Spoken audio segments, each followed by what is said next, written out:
Good morning, everyone. How are you doing this morning? Wonderful. It's so good to be here. I feel a bit of emotion. Mrs. Ambassador, dear professors, ladies and gentlemen, dear Chuan, thank you so much for giving me the opportunity to be here today with you all. Standing here at Harvard, one of the greatest temples of knowledge, is not just an honor.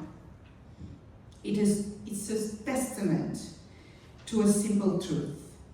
When you believe that borders, obstacles, and expectations are not walls but starting lines, you can go further than you would have ever imagined. Today, it's even more special for me as a member of the Boston Global Forum, a space where leaders, thinkers, and dreamers come together to reimagine the world we want all to live in. And being part of this community reminds me every day that we may be idealists, but our mission is not to predict the future, it's to build it. Today, my speech is not meant to inspire you, although I hope it will. It is meant to mobilize you. Because what I will share is not a dream. It's a reality within our reach. If, and only if, we choose to act as the leaders we all are. We are not here to predict the future. We are here to build it together with boldness, ethics, and unity. And together we are already laying the foundations of a more ethical and sustainable financial system. With the launch of the Boston Ethics Finance Protocol, we are setting a global standard to prevent ethical arbitrage and restore trust in finance. By 2028, we aim for 90% bias-free AI decisions, 100% blockchain transparency, and 20% inclusion of underserved population. Before I met Audrey Tang, I thought that these were pure dreams. After the conversation we have had in the past 2 days, I tend to believe, Audrey, Mrs. Ambassador, that if Taiwan can do it, we can also do it.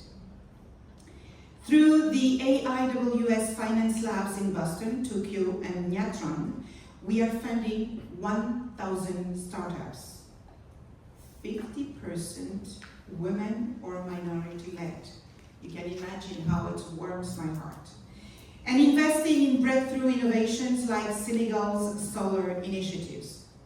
Technologies such as photonic computing will help cut Aya's energy consumption by 30% by 2027, aligning with our 2030 carbon neutral ambition. I'm sure, Mark, that you will love these KPIs. We are securing the future with 50 cybersecurity hubs modeled on Japan's cyber defense expertise, aiming for 99.9% threat detection by 2028 to protect our financial ecosystems. And because values need champions, starting in 2025, the AIWS Ethical Finance Leadership Award will recognize firms and individuals who embody transparency, fairness, and public service. Audrey, thank you again for showing the way, because proving as Rain Capital demonstrates that profitability and integrity are not contradictions, but super powerful allies. This is not wishful thinking, ladies and gentlemen. It is leadership in action, and it starts with us, and it starts today. These initiatives show one thing clearly. When we unite ethics and innovation, when we invest in inclusion and security, when we reward integrity, we do more than transform finance. We rebuild trust. We reshape the future. But none of this happens by itself. It happens because leaders, real leaders, choose action over intention. So my question to each of us today is very simple. What will we choose to build? From the dusty streets of Cape Verde to the vibrant debates of the Boston Global Forum, from construction sites to corporate boardrooms, from entrepreneurship to government, every step was a leap of faith. And today, I am here to tell you this. The size of our dreams matters more than the size of our starting point. I was born in a country poor in economic resources, and I grew up in a country rich in economic opportunities. And across 4 continents, I have witnessed a very simple but universal truth. Access to finance changes destinies. Investing shouldn't be about gambling on the future. It should be about planting seeds of hope. It should be about cultivating dignity. It should be about building possibilities for everyone. Finance shouldn't be an abstract game reserved to a privileged ones. It is a silent force that either irrigates life or dries it out. It either liberates or it suffocates. And today, in a world fractured by inequalities, climate crisis, and technological disruption, we can no longer afford neutrality. As Albert Camus wisely wrote, true generosity towards the future lies in giving all to the present. And considering the state of the present, it is becoming urgent to give. To give our energy, our intelligence, and our courage to restore finance to its original purpose. Not as a master of society, but as a server of our common good. Where do we stand today? Some pretend that 99% of global wealth is owned by just 1% of the population. It is not just a perception, it's a reality. According to Oxfam's 2024 report, the richest 1% captured nearly 2/3 of all new wealth created globally between 2020 and 2022. Almost twice as much as the bottom 99% of humanity combined. In other words, a system designed to maximize financial returns without accountability naturally concentrates wealth, power, and opportunity, and it leaves billions of people behind. Finance, when left unguided, does not naturally lift all boats. It widens the gaps. It accelerates exclusion. It deepens instability. And this is not an unfortunate side effect. It is the predictable result of an economic model that has prioritized short-term gains over long-term value. If we do not radically rethink how capital is deployed, we are not just risking financial crisis. We are undermining the very foundation of our democracy, social cohesion, and planetary survival. And to make things worse, even what we call sustainable finance is too often little more than a green facade. Billions are poured into green funds that invest in luxury real estate, energy-hungry data centers, or speculative carbon credit schemes that fail to create real change.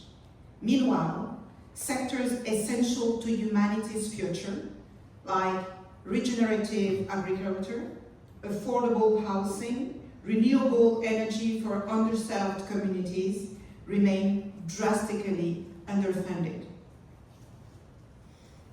We live in a crazy paradox. We have the financial means, We have the solutions, and we still lack the moral compass. Because investing without impact is like sailing without a compass. Sooner or later, we crash. So why is it becoming urgent to act now? Some may argue that change is too expensive. And I would say, have you measured the cost of inaction? The IPCC reminds us that every dollar not invested today in climate action will cost between $5 and $10 in damages within the next 30 years. So delaying is absolutely not neutral. It is mortgaging our economies, our ecosystems, and our democracies. Because climate collapse fuels social instability, and social instability erodes political systems. Everything is interconnected. Everything is already in motion. And everything can still change if and only if we act. Today, two types of finance are emerging. Finance that perpetuates speculation, extraction, and exclusion, and finance that nurtures innovation, resilience, and inclusion.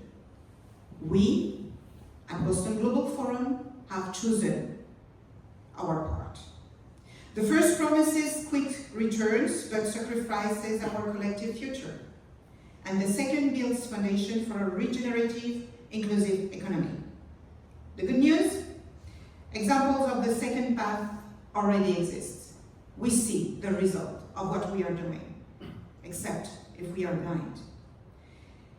The fund I work for, Rain Capital, invests in technologies that reduce carbon emission, promote digital equity, and foster social inclusion. The Rise Fund by TPG demonstrates that strict financial discipline and measurable social impact can and must go hands in hand. In Africa, Novastar Ventures-backed company delivers clean energy, education, and healthcare to underserved communities, creating both value and dignity. These are not isolated cases. They are the blueprint for finance that works. Because a return that ignores humanity and the planet is a return with no future. Innovative ideas exist, and they are inspired by the Nobel Prize in Economics, Esther Duflo, and the former World Bank leader, Bertrand Ballet. It's not enough to move capital.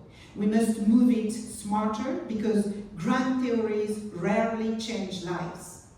Precise, practical, and interventions do. A system designed to maximize financial returns without accountability naturally concentrates wealth, power, and opportunity, and again, leaves million people behind. Finance, when left unguided, does not naturally lift all boats. It widens the gaps, it accelerates exclusion, and it deepens, again, instability. And this is not an unfortunate side effect. It is the predictable result of an economic model that has prioritized, again, short-term gains against long-term value. So I hope I have convinced you that at Boston Global Forum, we have the power to inspire and to influence. One solar panel, one regenerative farm, one accessible school at a time. We must rebuild finance as a common good, as essential to human survival as education, healthcare, or clean water. It's time to shift from finance as a privilege to finance as a responsibility. And we all know thousands and thousands actions that can be implemented. My final call for a collective mobilization, because it's time to choose courage over comfort. We no longer have the luxury of polite concern. We have the means, we have the knowledge, we have the technologies. What we lack is not capacity. What we lack is courage. As Mariana Mazzucato reminds us, we must move from an economy optimizing short-term returns to one optimizing collective values. We must dare to finance what truly matters. We must dare to lead with conscience. And AI will not bring us any courage. It will not give us any conscience. We already have this stuff. What we need is to act. Progress will not happen by accident. It will not happen by inertia. It will happen because we choose to make it happen. Changing finance means changing the world, nothing else. And today, we can use AI to help us do so. We can choose to remain spectators, safe but irrelevant, or we can become actors, bold, uncomfortable, but alive and with purpose. Today, here at Harvard, I choose to be an actor of change, together with you. And as Nelson Mandela once said, it always seems impossible until it's done. So let's make it possible. Let's power progress. Let's serve lives together, 24 hours a day, 7 days